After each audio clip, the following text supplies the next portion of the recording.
Hello, thank you for joining. Welcome to MILF Ministry podcast, where we explore self love, healing, and intimacy. You can join the discussion by following at MILF Ministry on Instagram, Facebook, or Twitter. My name is Ayodele Vassal. I'm an attorney, a creative, and a MILF.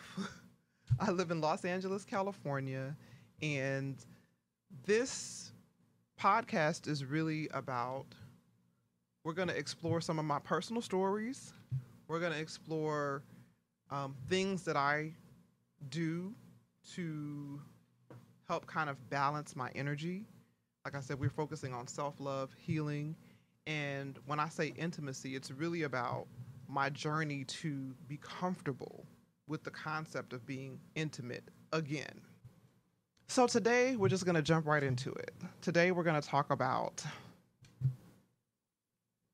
the first time you have sex with a new partner as a mom. So many people, move on to new relationships. That's like not a big deal.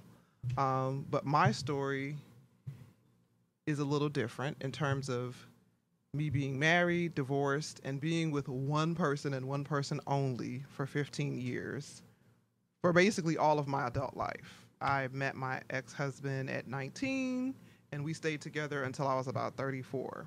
So the natural progression that people kind of go through where you meet a new partner and you have to decide what you like, what you don't like, and articulate your needs, all those type of things that most adults go through, I kind of had a huge learning curve because I was just comfortable with one person for a long time. So me at 35, 36, I had to step out and articulate my needs and articulate my desires and really think about what I wanted as a woman sexually for the first time. And not only did I have to think about what I wanted, I had to articulate and communicate my needs with my partner. So this first episode is about what that was like for me, mentally, emotionally, spiritually. So we'll go back to the beginning. The first few months after I separated from my ex-husband, I was in a very sad place. I wasn't really thinking about interacting with anyone, and honestly, I didn't really feel attractive. On top of that, I was looking for stable work, looking for a new apartment, looking for a new vehicle, looking for many different things in a brand new city. That city is Los Angeles, where I currently live. So most of my time was just spent focused on that. Like, okay, get yourself together, focus, focus, focus. And after a few months of focusing on business, I found an apartment, found a car. My ex and I decided we're not even going to try to be hippies and try to live together and, co-parent under the same roof. We decided, no, we're going to live separately. After we made certain decisions, I was like, okay, let's focus on getting healthy. Let's focus on all these things. But my vagina was like, oh, no, no, no, darling. We are alive. We are alive. We have needs. These needs are not being met. And I was like, but we don't have time for that. This is a private discussion between me and my vagina, by the way. We don't have time for such things. And my vagina was like, oh, but yes, we do, darling. Yes, we do.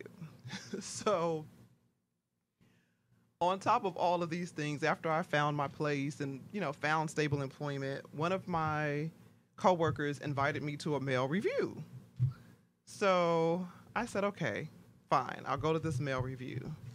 And I don't know what was going on. It was a lot of energy floating through the air. So a lot of chocolate men, a lot of dance, a lot of sweat, a lot of sexual energy flowing through the room. And so I always joke with my girlfriends that on that day, I got hit with a bug. Got hit with some sexual energy that would not dissipate. It was just like, okay, I need masculine energy. I need male energy. And at this time that I got invited to this male review, it had been about a year since I was separated from my ex.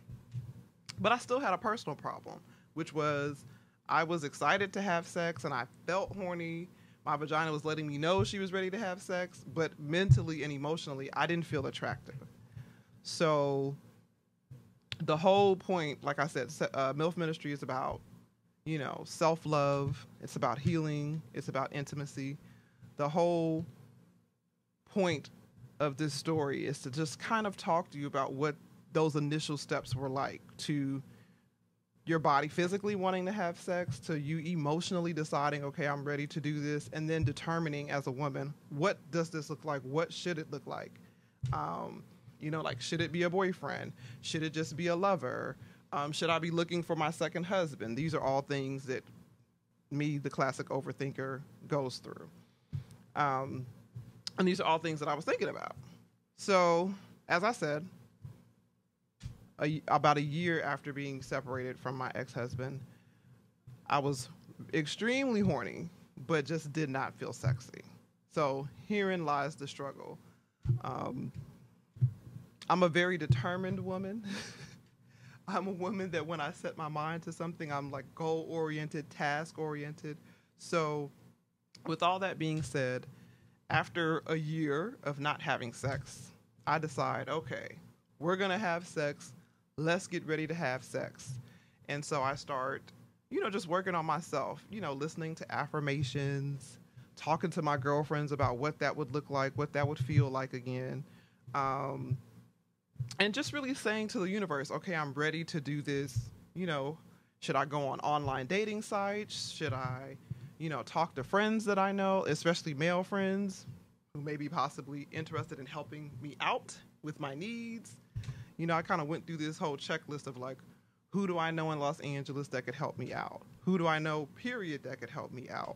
And just kind of went through these intentions of like, okay, this is what I want to do. So at this point now, we're talking about a 3-month span. So I start doing African dance, which is something that I love. It's very healing and invigorating and uplifting to my spirit. And a side result of that is that you get to kind of release your energy in a healthy manner, and you also get to lose weight if you hadn't been really exercising in a while. So I found a healthy place to kind of like release energy and focus on myself and lose weight. So that's part one. Another thing that I did is I like to have conversations with the universe, conversations with spirit. I'm a very spiritual person. So I'll sit down and actually write out things on a vision board like, okay, I'm ready to have sex. These are people that I'm comfortable talking to about sex, whether it's male or female, and I'll do these things. So now we get to the fun part of the story. So after a few months of like setting my intentions, talking to my girlfriends, thinking about who I could possibly have sex with, I sit down in front of my shrine and I say, okay, I, Ayodele Basil, am ready to have sex. And these are 2 men that I'd be interested in having sex with, or at least interested in talking to about sex. Or maybe they could help me recommend a friend. But long story short, I was very, very specific with this intention and sat down and kind of vision boarded out. Like, okay, this is what we're doing. This is how we're going to get there. And we're going to figure some stuff out. So I placed these names down. Lo and behold, 2 days later, mind you, neither one of these men live in Los Angeles, just so that you guys have some understanding. So 2 days later, one of the men that I placed down at my personal shrine happens to be in Los Angeles. I know you're like, really? Are you sure? Like, this doesn't sound right. Really? Yes, really, that's what happened. So now I'm looking at this like, this is an opportunity to explore what I really want to do, which is have sex, right? Someone that I'm comfortable with will be in my presence. How can I approach this person? How can I approach this situation? How can I set this up? So one of my good qualities in my legal profession, because I'm an attorney by trade, is I like to think and analyze and overanalyze many situations. Great professionally, not so much my best asset personally. So I set out on this task to have sex. The person's here. So I start analyzing, like, okay, how will I approach this? Will I tell him that I want help? You know, he should recommend me to a friend. But then low key, I'm like, maybe he would offer me sex. And then we could just squash the whole thing and I can just do it like, you know, in the next few days. Decisions. So I contact him, let him know that I'm in Los Angeles, and he's like, okay, cool. My friend is having a party. You should stop by. So I decide to take him up on the offer. So we go through the formalities. Hey, how you doing? Long time no see. You know, what's going on? Back and forth. And I'm like, yes, everything's cool. Good to hear from you. By the way, my ex and I are no longer together. And he's like, oh, so you're single now? Yes, I'm single now. Oh, okay. Well, I'm going to get you high. I'm going to get you drunk. I'm going to get you something. So he proceeds to like give me edibles, give me liquor, which I'm all here for that. We're talking to each other. We're dancing with each other. We're talking to other people at the party. We're dancing with other people at the party. And then finally, at this party, we decide to like have a conversation where we just kind of get real. And I explained to him that I haven't had sex in 18 months. Some may say this is a trap. Some may say it's not a trap, but it was my truth. I hadn't had sex in 18 months. And I said to him, you know, I'm looking for you to maybe like connect me with someone that lives here. We'll see what we can do and this and that. And he was just like, yeah, but you need some dick and you need some dick right now. And I was like, you know what? You're right. I do. I really do. And he was like, you know, I could hook you up with a friend, but I know you. And it might take you a few months to get comfortable and so on and so forth. But I'm here. I'm available right now. I could give it to you right now. Now listen, ladies. That wasn't even really fair. I mean, come on now. Someone that has not had sex in 18 months, you're offering it to them like, right, listen, you can have it right here. So as you know before, I already said my vagina and I, we have conversations. My vagina was like, there's penis here. He has offered it to you. We're fucking. My mind was like, well, wait a minute. No, what is this? What will this mean? You know, how does he feel about me? How do I feel about him? But he doesn't live in Los Angeles. You know, how are these things even going to work? And my vagina was like, nobody has time for that. There's penis here. Someone that you're comfortable with. It's going down. Like, it's happening. It's happening. So then he smartly says, okay, forget sex. Like, let's not even worry about sex right now. Why don't we just kiss? Kissing to people that are sexually active and are doing their own thing, it's nothing. Kissing to a woman that hasn't had sex in 18 months, I mean, come on, people. You already know where the story's going. So anyway, I fall for that trap. And we start kissing. And my vagina's like, oh yeah, it's definitely going down. There's no stopping the train. It's happening. Like, nothing's stopping it. You know, like, this is going down. And on a separate level, I had been craving masculine energy. I had a strong desire to, you know, just feel attractive and feel sexy and just feel like someone wanted to have sex with me. And here's this man that I literally just spoke his name 2 days ago, saying, okay, I'm comfortable even broaching the topic of sex with this person. Lo and behold, this man is in Los Angeles. And on top of that, this man is giving me the energy that I've been craving. Energy. Like, he's like, not only am I here, but I want to do this. I'm excited to do this. And I want you, and we can do it right now. So that night, my vagina won, because she was like, we're doing this. So we find the necessary protection. We find a location, so to speak, and we start the physical act. Now, this story is really, really important because, like I said, the theme of this episode, or the message behind this episode, is how do you as a woman get comfortable having sex for the very first time with a new partner as a mom. So for women that are mothers who have given birth the traditional way, like I have, you start to have like questions like, well, you know, how will I look? How will I taste? How will I smell? Am I tight enough? Am I this enough? Am I, you know, what about my stretch marks? You know, all these things you start to think that take you out of the intimate act and that take you out of receiving pleasure. And your body doesn't really have time for that. At least my body that night didn't have time for that. She was wet. She was ready to go. She was like, yes, penis is here. He wants to do it. Let's do it. But your mind has to be willing to submit to what's going on and relax and go with the flow, because our bodies are wired a little differently.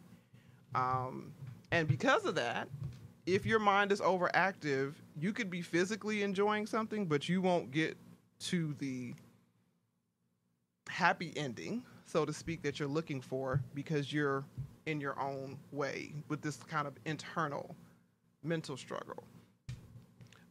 So we start the act of having sex, and I'm feeling good physically, feeling extremely great physically, but struggling internally. And it's not like I don't want to do it, because I do. Clearly, I want to do it, and I'm physically enjoying it, but mentally, all of these things are going through my head. And he kind of picks up on that. He's like, you know, you're all right? You want me to stop?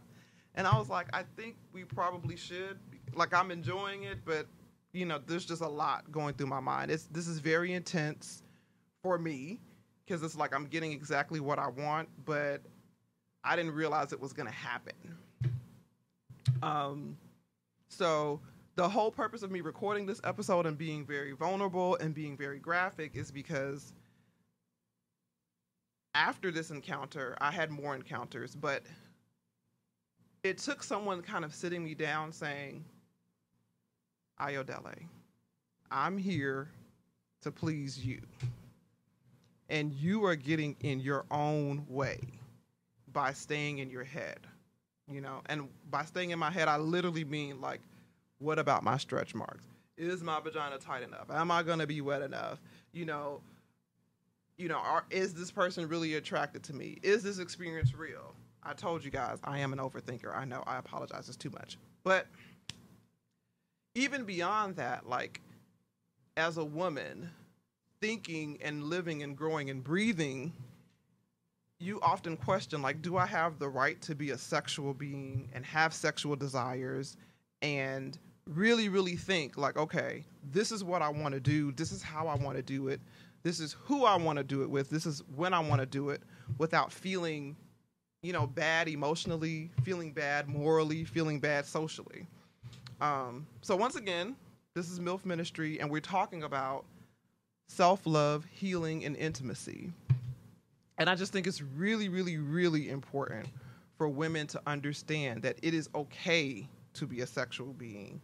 And we'll have future episodes where we go through things that you can do to mentally, spiritually, and just prepare to be intimate, especially as a mom, you know, with a new partner for the first time. There are things that you can do to kind of de-stress, declutter your mind, center your energy so that you can sit in your divine feminine energy and really think about what you want to do, how you want to be pleased, and focus on that so that you'll be okay. I'm looking forward to hearing your feedback about, you know, everything that I've had to say about my first time having sex, you know, after being with one person for such a long time and after being a mom. So those two combinations, I'm really looking forward to hearing audience feedback about that. And when I hear the feedback also, I want to know your thoughts on my story, but also it would be nice to hear your story. So thanks for listening to this episode of MILF Ministry. If you enjoyed the discussion about my first time having sex, please feel free to share this episode with family, friends, You can join the discussion by following at MILF Ministry on Instagram, on Facebook, and Twitter. All of your feedback is welcome. And thanks for listening to this episode, my first episode, MILF Ministry.